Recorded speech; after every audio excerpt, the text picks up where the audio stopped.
That is a beautiful sight here at T-Mobile Park. Batting practice getting you set, Jays and Mariners. The Mariners are taking the first 2 games of this 4-game set, so the Jays fans been awfully quiet at T-Mobile Park, which is good to see. Mariners now just 2 games behind the Jays, 2 games out in the AL wildcard race. They won 14 of 17, playing some great baseball right now. A lot of fun to see. It's Brad Adam and Ryan Rowland-Smith with you up here in the booth, getting ready for a BP show, getting ready for this game, and just hope that this good, can we say it? Good vibes continue. Good vibes. I love it. Right? Good vibes. Make that a thing. I'm telling you right now. No, the BP show, this is by far my favorite. This is my first one of the year, so I'm pretty fired up. Are you serious? First one of the year, I keep forgetting who I do this with. Maybe it's Kruger or somebody. But I'm glad you're here, my friend. I want to get some fun. We'll talk to Aaron Goldsmith later. But right now, let's go back to last night. Speaking of good vibes, because, hey, Eugenio Suarez, 11th inning. Hey, that's enough, right? 11th inning. Off of Romo, the old Mariner. And the only question was, I guess, is it going to stay fair? And it did.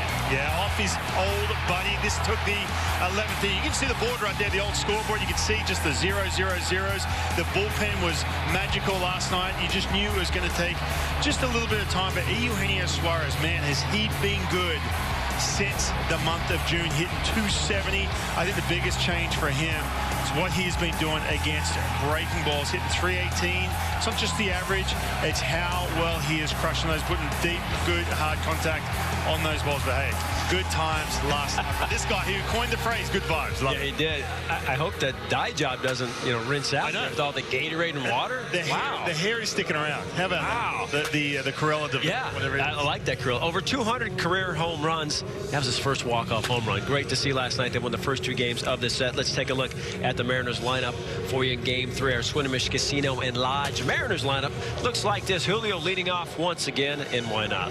You see Suarez there at 5th, Cal catching again, Frazier in left, Moore in right, and Abraham Toro playing second base for the Mariners. All right, so last night George Kirby gives up 2, and then he turns things over to the bullpen. And Julio saw these guys get out after out after out. 6 2/3, just 2 hits allowed. That pen was fantastic last night. Not really good. I mean, there's so much to get to with this bullpen. But you mentioned 6 2/3.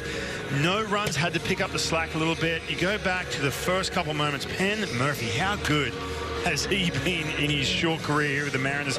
But he came in, he had a 3-1 count against Chapman, came back and punched him out. And then Andres Munoz, man, 3 strikeouts, and then so on and so forth. But when you can cover that many innings, you're so used to your starting rotation going 6, 7 innings, so you're kind of sitting back in your deck chair up there relaxing. But all of a sudden, George Kirby got in a little bit of trouble, couldn't get through the 5th, and they came on and did some big things.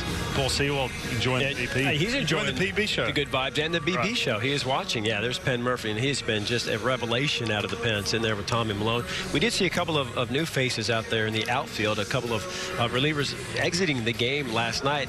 And for more news on that, a little roster manipulation change here, comings and goings. Let's get down to the Ford Sports Desk and bring in Angie Menting. Guys, thanks so much. I am a huge fan of Erik Swanson, but I think I'm a bigger fan of his wife, Madison. She was actually at the game last night, and then in the wee hours this morning, gave birth to a baby girl. Congratulations to them, and congratulations. Erik says he is officially a girl dad.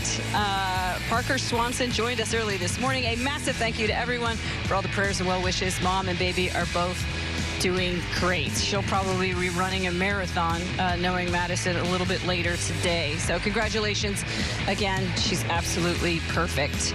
All right, so gonna need a few days for Swanson. He'll go on the paternity leave, so that kicks off a slew of roster moves. Unfortunately, Ken Giles is headed to the injured list with shoulder tightness, so it's Matt Squared coming from Tacoma. Matt Festa and Matt Brash are back to take Swanson in Giles' place. Luis Torrens has been on a rehab assignment. He is also back, and Knapp has been designated for assignment. All right, but let's circle back around on Brash for a second. Down in Tacoma as a reliever, over his last 15 appearances, he's scattered 13 hits, allowed just 3 earned runs for a 1.80 earned run average, more than a strikeout an inning. So what I'm thinking is, it's fair to say the bullpen suits him.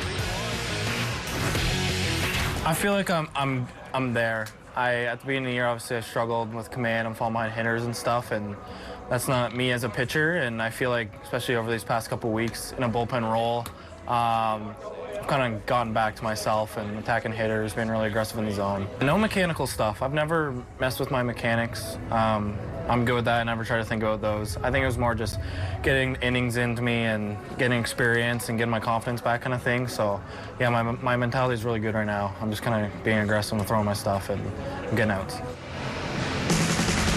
Yeah, and Scott Servais saying just a bit ago how Brash's velo has ticked up and he is throwing his slider harder, and it's working. Meantime, an MRI taken yesterday revealed Trailblazers guard Shaedon Sharpe with a small labral tear in his left shoulder. He was the team's first round pick, 7th overall in this year's draft. Sharpe is going to have to rest it and rehabilitate it. Unfortunately, he will miss the remainder of the Summer League and will be reevaluated in 10 to 14 days. The injury happened during Portland's Summer League game against Detroit back on July 7th. We hope that he gets well soon. Well, we are just getting started here on the BP show. Straight ahead, Aaron Goldsmith joins the show.